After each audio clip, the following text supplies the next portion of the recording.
This is the final session for the iRODS user group meeting. We're going to have 3 talks and then our traditional feature session where people can request new features for the environment. So the first talk is by Alva, Tufts University on a flexible file sharing mechanism for iRODS. Hello. Now, first of all, I'm part of the HydroShare project, which you've already seen all of the collaborators for. This work is based upon a policy document that we wrote for HydroShare about how we thought that hydrologists would like to share files. Therefore, we are working not from what iRODS can actually do, but what we think iRODS should do. So from that perspective, you can alternatively think of me as a power user of iRODS or perhaps a power abuser of iRODS if you start to see what I'm going to do. Now, subtitle for this is iRODS is a social collaboration environment. We see on websites a lot of really powerful techniques for social collaboration and sharing of files. What we're trying to do in this project is to bring those things to the file system level. And that's going to mean that we have to do some serious hacking of iRODS to do it. Now, to give you a comparison between traditional file management and our ideas, we're definitely not file managers. In traditional file managers, there's an administrative control issue. We really want to keep control over what people are in what groups and what people can manage what groups. In social collaboration, we often see unprivileged and transitive privilege. In other words, one person who has a privilege can give that privilege to another person. This means that typically in this system, it does not require administrative privilege in order to make a group, in order to transfer ownership of a file, in order to do several things that would otherwise be an administrative privilege. So for example, one would expect that only an owner could share an object, but in this case, anyone with privilege can share an object. Anyone with a privilege can grant that privilege to another. And although it would seem that only an administrator can create a group, anyone can create and manage a group. And it's a very flexible mechanism indeed. Now, to understand this, let's look at the concept of transitive privilege. Suppose, for example, that I have an initial owner who creates this thing, whatever it is, an object, a directory, whatever. I can invite someone else to own it, and they will own it as well. Then I can also invite someone to change it, and they will be able to change it. But a person who can change it can invite someone else to view it, which is a lower privilege than change.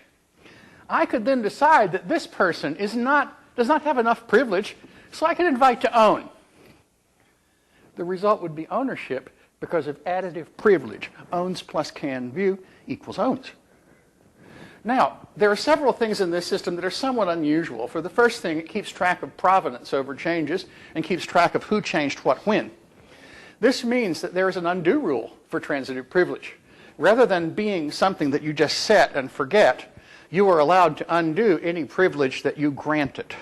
But only you. Only the owner can undo anyone else's privilege. So unprivileged users can actually undo their own mistakes.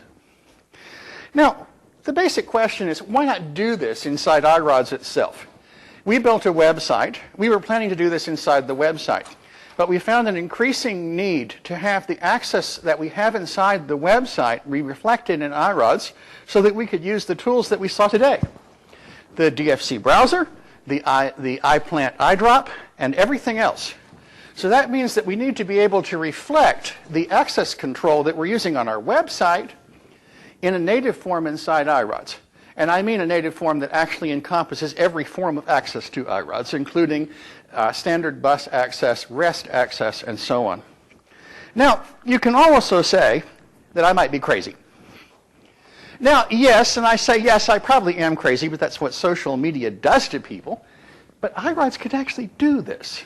And with some careful study and a few weeks' work, I was able to come up with a mechanism that actually does it, that translates social media protections to the iRODS layer. I'll give you an example of 2 use cases that we wish to support to give you an idea of how one might use this. A researcher plus graduate students can start up a project and not have an administrator involved at all. a researcher plus a bunch of peer researchers can delegate privilege that can then be delegated to create a very large research group with absolutely no administrative privilege whatsoever. So to get an idea of this, let's start with the researcher plus grad students. We've got a group that is created by means of a single owner, just creating it. That owner, in this particular case, invites a person to view it, which is then view privilege into the group, which means you can see what members are in the group, but you cannot add group members. But that owner also delegates change privilege to the group to another assistant, who then promptly invites someone. The net result is that there is a transitive privilege on the group that is given by the owner and then immediately used to create a transitive privilege, which could be either view or change, for that student. That means I can delegate my students to create my working groups, which is exactly what I want to be able to do. Over here, we've got a file or a resource. Now notice the group has view privilege. That's fine. And the group can therefore see everything that's going on in this resource. But there are certain members that own it, and there is another assistant that has been invited to change it. Since privilege is additive, the fact that this member is in this group does not mean that that member gets view privilege. That member actually gets change privilege. In other words, if I give both change and view, change wins. Now, again, one of the big things I did not put into this talk that's relatively important is that if in fact I own something, I can change anything here. But if in fact I am a person who can change something, I could invite other changers, but I only undo my own invites. I could only say no to my own invitations. Now, to give you an idea of the power of this, let's take it more general and ramp up. If I have peers, I can create multiple owners who then have change privilege over a resource that they can then delegate to their own grad students. The net result of this is that we can very quickly create very large working groups without privilege, without bothering an administrator, and they can contain hierarchies of users from different institutions. So the whole point of this is I have a bunch of owners, and they can own this.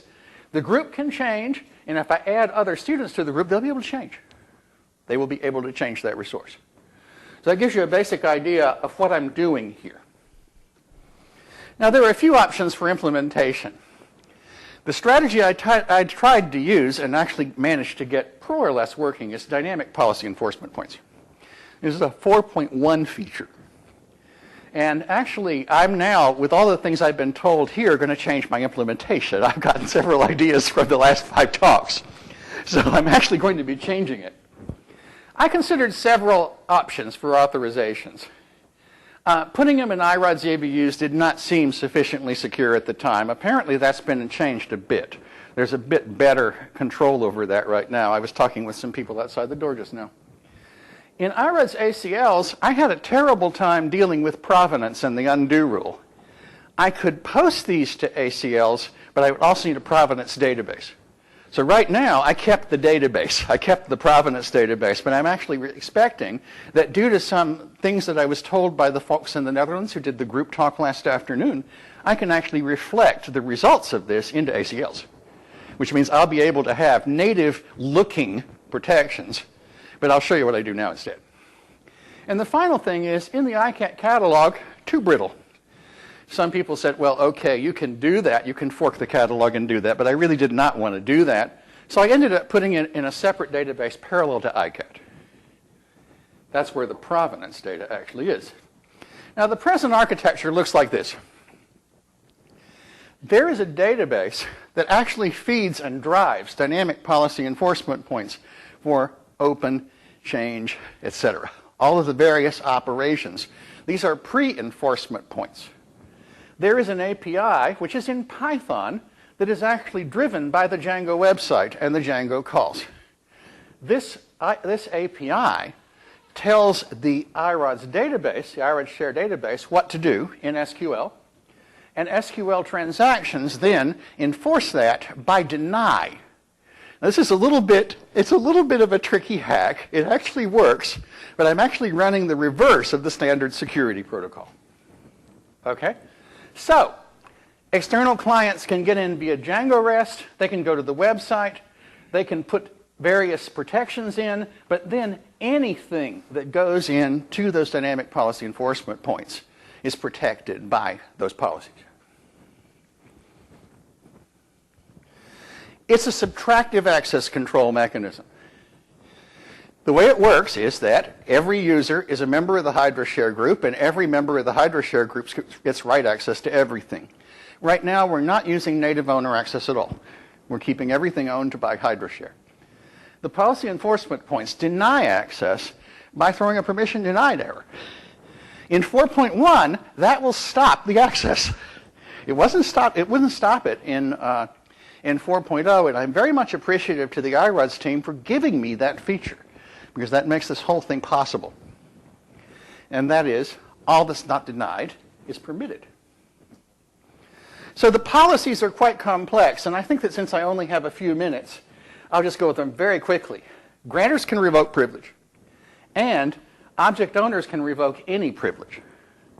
Also, via transitivity, one can actually enforce a privilege that one has. One can invite a privilege that one has for another user. And that's the basic idea of the policy here. This is available freely in the repository github.com/hydroshare/iRODShare. Policy enforcement is not yet implemented, but the full rule engine is there. The full rule engine is working. The plans for the immediate future are to move the API inside iRODS via the Python microservices, because this is 2,000 lines of Python. This is an ideal application for Python microservices. And I'm considering several options for the future. Reflecting policies into ACLs, which I've gotten half of the recipe for now. I'm hoping to get the rest of the recipe tomorrow. And using limited privilege policies to allow regular users to create and manage regular iRODS groups by the exact same mechanism the Netherlands group uses. And so that is the full status of it. And all I can say is, iRODS is not just for data management. I can employ policies to do social networking.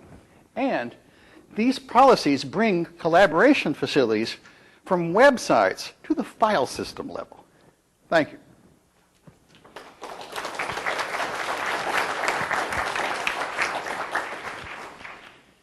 We have time for questions. Alva.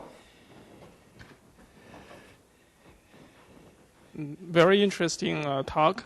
So I'm actually have a, I don't know if this is a question or a sort of a suggestion for future. Is have you thought about formalizing these rules in first order logic so you can actually prove certain security properties of these rules? It's possible that I could. Right now, it's simply Python.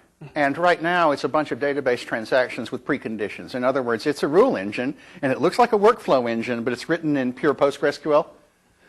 Yes, I could do that. I would need significant help. Well, I'd be very glad to talk to you. I would love to have significant help to do it. He says, can I put this in the actual rule engine? The answer is yes. No, not in the rule engine, but sort of like in the rules. It, so, in the rules.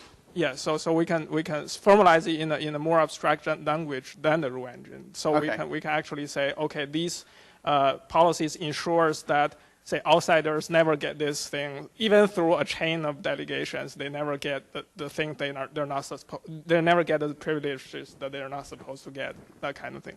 Thanks.